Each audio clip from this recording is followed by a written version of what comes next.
They said it couldn't be done.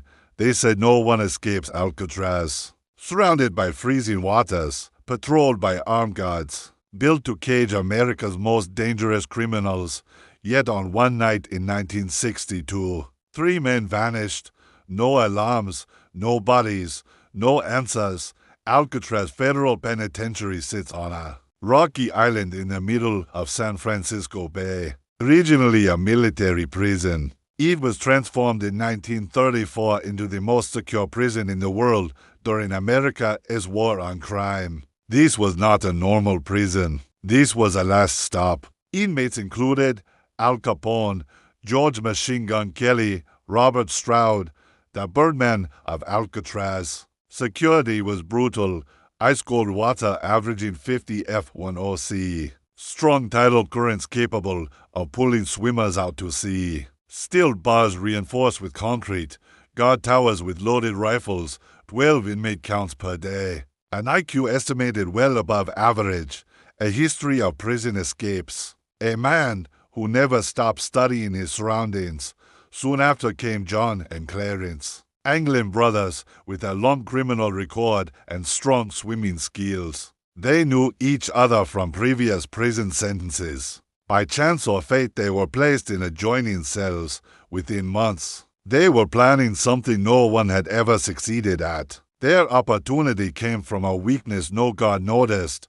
Behind each cell was a small vent. The concrete was old, softened by years of moisture, using stolen saw blades, spoons, and a homemade drill powered by a vacuum cleaner motor. They slowly carved their way out one night at a time. They hid the damage with cardboard and suitcases.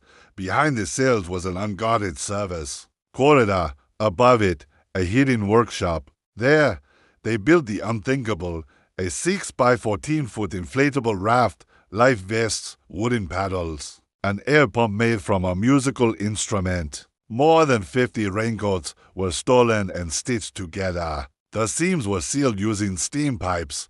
To fool guards, they created dummy heads using plaster, toothpaste, paint, and real human hair from the prison barber shop. One man, Allen West, failed to remove his vent in time and was trapped. The others escaped their cells. They climbed into the utility corridor, reached the ceiling, and pried open a ventilation shaft using a fake bolt made of soap. They emerged onto the prison roof, sliding down a smokestack, crossing the yard, and avoiding spotlights.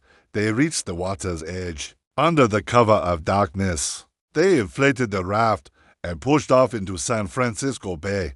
They were never seen again. The next morning, guards performed the routine head count. That's when they realized something was wrong. The prisoners weren't moving. When guards touched the heads, they crumbled. Alcatraz went into full lockdown. The FBI, Coast Guard, and prison officials launched a massive manhunt. Debris was found, pieces of rubber, wooden paddles, a homemade life vest on a nearby beach. But there were no bodies. Their reasons: freezing water temperatures, dangerous currents. No confirmed car thefts or clothing thefts. No financial activity or verified sightings. But doubts remain. Children have since swum from Alcatraz to Angel Island. Years later, letters, sightings, and even a photograph surfaced, but none could be confirmed. In 1979, after 17 years, the FBI closed the case. The U.S. Marshals Service still considers it open. So what really happened? Did Frank Morris and the Anglin brothers beat the most secure prison in America, or did the Bay claim them forever? Alcatraz stands silent. And if you enjoy real unsolved crime stories, subscribe for more documentaries like these. Because some mysteries refuse to stay buried.